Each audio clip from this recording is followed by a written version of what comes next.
Hai semuanya, balik lagi sama calon sarjana. Dari luar, Gedung Putih di Amerika itu terlihat seperti bangunan klasik yang bergaya kolonial ya. Tapi di balik tembok putihnya, ternyata tersembunyi tuh teman-teman, sistem keamanan paling luar biasa yang pernah dibuat oleh manusia. Dan buat kalian yang sudah penasaran dengan kehebatannya, langsung aja guys kita bahas. Hai, gua Andre dari calon sarjana dan inilah fitur keamanan paling luar biasa yang dimiliki oleh Gedung Putih. Nomor 10. Kantor oval. Di dalam Gedung Putih ada tempat bernama kantor oval yang jadi favoritnya Donald Trump bekerja nih teman-teman. Ini ruangan yang sering teman-teman kita lihat di film-film juga. Namanya oval karena bentuknya tuh emang beneran lonjong. Presiden Amerika tuh bisa ngabisin waktu lama di sini sendirian ya. Ya, saat dia berada di dalam nggak ada pengawal yang ikutan masuk ke dalam. Terus gimana dong cara jagain presidennya? Konon katanya guys, di balik karpet nih yang ada di sana tuh terdapat semacam sensor pemberat yang kalau diinjek bisa ngasih tahu lokasi presidennya. Itu baru satu aja fitur yang ada di sana ya. Kabarnya juga di bawah meja rahasia orang nomor 1 di Amerika ini ada pintu darurat yang tersembunyi. Itu masih rumornya sih guys, tapi sebenarnya besar kemungkinannya karena mereka tuh nggak akan bocorin rahasianya kali ini. Nah, banyak juga yang sempat curiga waktu ngelihat ada pintu aneh di dinding kayak begini nih. Apakah itu pintu rahasia? Ya sayangnya jawabannya bikin kecewa nih teman-teman. Bukan, itu bukan pintu rahasia, melainkan pintu untuk nembus langsung ke koridornya ya. Soalnya pintu utamanya itu merupakan pintu untuk masuk ke ruang belajarnya presiden. Banyak yang percaya kalau ada ruang bawah tanah di Oval Office kali ini. Cuma menurut artikel dari Sage Advice, ruang bawah tanahnya itu berfungsi kayak mall mini buat memenuhi kebutuhan presiden aja nih. Ya kayak semacam kebutuhan makan yang bisa bertahan beberapa hari gitulah teman-teman. Tapi sebenarnya di balik meja ini nih ada semacam tombol yang dipercaya banyak orang sebagai tombol darurat ya. Soalnya waktu James Corden wawancara Joe Biden di kantornya, dia sempat mencet tombol tuh dan juga datang es krim.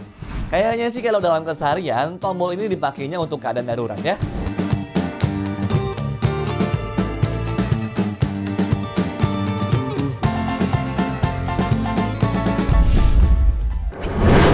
Nomor 9. Anti-drone. Kawasan Istana Negara sampai Monas saja ada aturan buat larangan nerbangin drone kan? Gedung Putih juga sama teman-teman. Pada tahun 2015 pernah ada tuh drone yang terbang di sekitar taman di sana, di mana ternyata itu tuh punyanya salah satu pegawai pemerintahan. Tahu nggak ujungnya gimana? Hal ini nggak bikin DJI memprogram drone-drone milik mereka semua supaya nggak bisa terbang di area vital dan juga terlarang. Bahkan aturannya nggak main-main loh, karena jaraknya itu dibatasin sampai radius 53 km. Karena teknologi sekarang emang bisa menjadi ancaman ya, apalagi buat ngelacak dan juga memata-matai presiden kan? Belum lagi kalau drone itu dipersenjatai sesuatu tuh teman-teman, entah bahan peledak atau bahkan senjata api di badannya. Jadi daripada ngambil resiko ya memang lebih baik dicegahlah dari awal biar nggak menimbulkan masalah besarnya itu nantinya. Yang mana ini juga membatasi pesawat atau transportasi sejenis untuk mencegah aksi terorisme seperti dulu guys. Contohnya di tahun 2023 pernah ada pesawat Cessna yang masuk ke wilayah ini tanpa izin. 6 jet tempur langsung diterbangkan tuh teman-teman untuk mengejar pesawat itu hanya dalam waktu 12 menit saja. Sayangnya tapi nih, pesawat itu akhirnya jatuh di Virginia.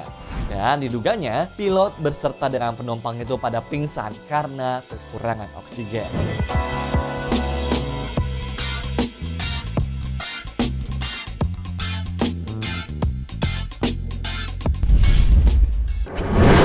Nomor 8. Bunker. Tempat penting sekelas Gedung Putih itu pasti ada deh yang namanya bunker dong di bawah tanahnya. Tapi buat ngurusin aja nih, lokasi ini berbeda sama mall mini di nomor-nomor awal ya. Kalau itu sih lokasinya sudah sempat kelihatan di tahun 1950 waktu Gedung Putih lagi renovasi besar-besaran. Sekarang yang kita lagi bicarain ini jauh lebih masif teman-teman. Dan gak hanya beda 1 lantai dan juga 2 lantai saja ya. Ini soal serangan pada Twin Tower tahun 2001 lalu, di mana wakil presidennya itu langsung diamankan teman-teman ke bunker bawah tanah yang teraman. Dari insiden ini, foto-foto tersebut pun muncul tuh guys, sehingga kita bisa ngintip sedikit nih, kayak apa sih kondisi ruangannya? Lokasinya itu disebut-sebut ada di bagian sayap timur ya, di mana berseberangan sama kantor oval yang dibahas sebelumnya. Lokasinya juga sekarang kabarnya sudah dipersiapin tuh teman-teman buat nahan senjata nuklir terkuat. Yang berarti minimal ada di 305 lantai kedalaman di bawah tanah kalau memperkirakan radius ledakannya sendiri. Laura Bush sendiri tuh teman-teman ngakunya bahwa dia tuh sempat ke sana dan menggambarkannya sebagai lorong gelap serta dingin yang tertutup oleh pintu besi kuat. Nomor 7. Sensor. Mungkin ada yang mikir kalau malam hari itu adalah waktu terbaik untuk coba masuk ke Gedung Putih diam-diam ya. Tapi ternyata guys, di sekitar Gedung Putih juga ada sensor rahasia yang bisa mendeteksi gerakan manusia atau bahkan di kegelapan. Sensor inframerah ini kabarnya bisa menangkap panas tubuh manusia dan juga langsung menyalakan alarm kalau ada yang mencurigakan. Tentu saja, cara kerja dan lokasinya itu rahasia karena kalau dikasih tahu ya bisa-bisa bakal pada bikin rencana dong. Jadi di mata kita nih mungkin aja kayak nggak ada apa-apa teman-teman. Tapi faktanya laser itu sudah bekerja dan juga sama sekali tidak akan terlihat. Makanya jangan heran juga kalau Gedung Putih ini punya predikat tuh sebagai tempat teraman di dunia.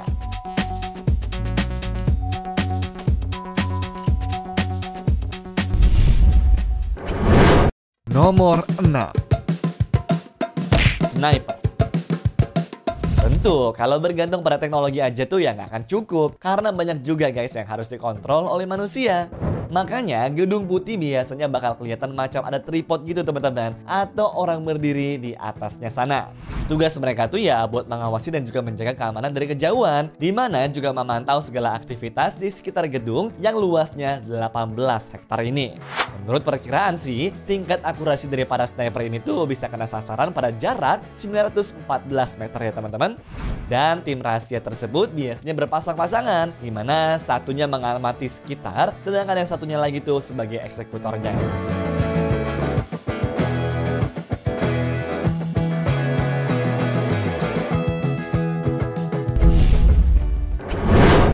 Nomor 5. Pagar terbaik.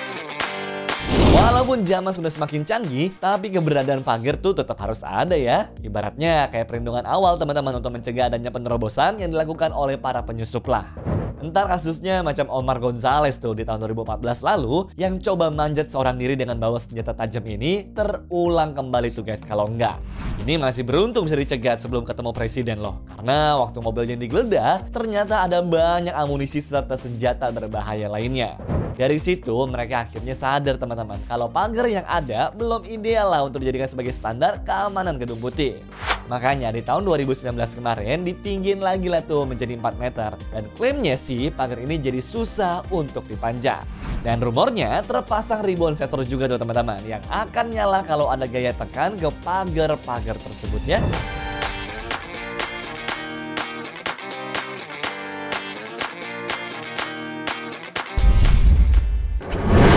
Nomor 4. Kaca anti peluru. Gedung Putih itu sangat besar ya, karena selain terdiri dari 6 lantai, tapi di dalam sana juga ada sekitar 147 jendela juga. Banyak jendela itu ya memang bagus untuk cahaya alami, tapi juga bisa menjadi sasaran orang yang berniat jahat. Iya guys, soalnya pernah ada tuh percobaan penyerangan yang berhasil menghantam jendela dari bagian selatan Gedung Putih ini. Beruntung kacanya itu sudah anti peluru sehingga mustahil lah untuk ditembus dan tidak ada korban jiwa juga. Semua jendelanya ini pokoknya sudah pakai perlindungan level 8 deh yang bisa menahan beberapa tembakan dari senjata api kelas militer. Ya biar kalian punya gambaran juga nih ya, kaca anti peluru di mobil tuh guys levelnya berada di level angka 4. Itu aja udah aman kan seharusnya. Tapi ini masih dilipat gandakan lagi tuh sampai kacanya memiliki ketebalan hingga 6,3 cm tuh. Luar biasa kan? Nomor 3. Jumlah penjaga. Ngomong-ngomong keamanan, mereka telah percaya juga nih guys kepada gabungan kepolisian dan juga teknisi yang sudah disumpah tuh. Dimana jumlahnya itu berkisar di angka 1.300 petugas dengan kerjaan yang tentunya berbahaya ya. Kalau ibaratnya pagar itu guys adalah lapisan pertama, orang-orang ini adalah lapis kedua teman-teman yang berinteraksi langsung juga tuh dengan para tamu-tamunya. Jika pengunjungnya adalah orang-orang elit ataupun petinggi negara sih ya bisa tenang-tenang aja. Tapi kan ada kemungkinan juga di antara mereka tuh tersembunyi pembunuh bayaran ya. Makanya sebelum ditugasin buat menjaga gedung putih ini, mereka tuh bakal dilatih dulu teman-teman selama 13 minggu. Belum ikut sesi penyaringan ini aja, kalian tuh sudah harus memenuhi syarat tertulis yang seabrek-abrek model seperti ini guys. Iya, salah satunya penglihatan pun mesti sempurna. Dimana kalau pakai lensa kontak atau kacamata tebal sih ya udah pasti nggak lolos lah. Begitu juga kalau kalian budek dikit nih, karena minimal harus bisa ngedengar suara bisik-bisik bahkan dari jarak sejauh 4,5 meter. Wah, rasanya belum daftar aja udah nyerah duluan yang ada ya.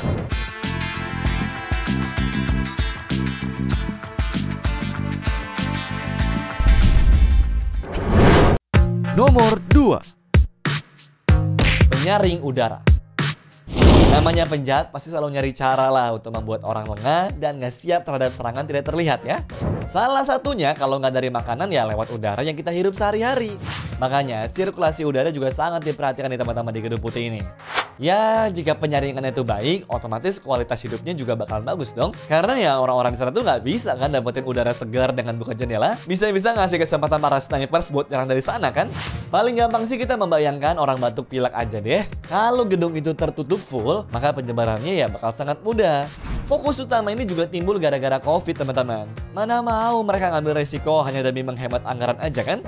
Tapi berkat sirkulasi itu guys, tingkat bahaya pun bakal menurun. Dan untuk menyambut aslinya bisa dipastikan sangatlah susah teman-teman. Nomor 1. Terowongan rahasia. Asik kali ya kalau Gedung Putih itu ngadain tur semua ruangan kayak stadion bola ya kesayangan kalian kan. Tapi gue jamin deh nggak akan bisa selesai dalam sehari karena perhitungin ruang bawah tanahnya juga. Iya, Gedung Putih itu jauh lebih besar daripada yang terlihat nih teman-teman. Karena di bawahnya ada banyak terowongan rahasianya. Terowongan pertama itu dibuat di awal tahun 1800-an untuk membuang air dan juga limbah. Terus saat Perang Dunia Kedua dibuat lagi terowongan panjang tuh sekitar 230 meter. Terowongan ini kabarnya dipakai sebagai jalur darurat agar presiden bisa keluar dengan cepat ke gedung lain jika ada serangan. Konon terowongan itu terhubung sampai ke gedung perkantoran bersejarah setempat ya, yang di ujungnya terhubung ke jalan kecil berpenjagaan ketat juga. Ya nggak heran sih kalau bentuknya itu kayak labirin atau bisa aja menyerupai gua Jepang untuk menyesatkan siapapun yang datang ke sana ya. Anyways, cukup sampai di sini ya guys video hari ini. Sampai jumpa di video selanjutnya. Dah.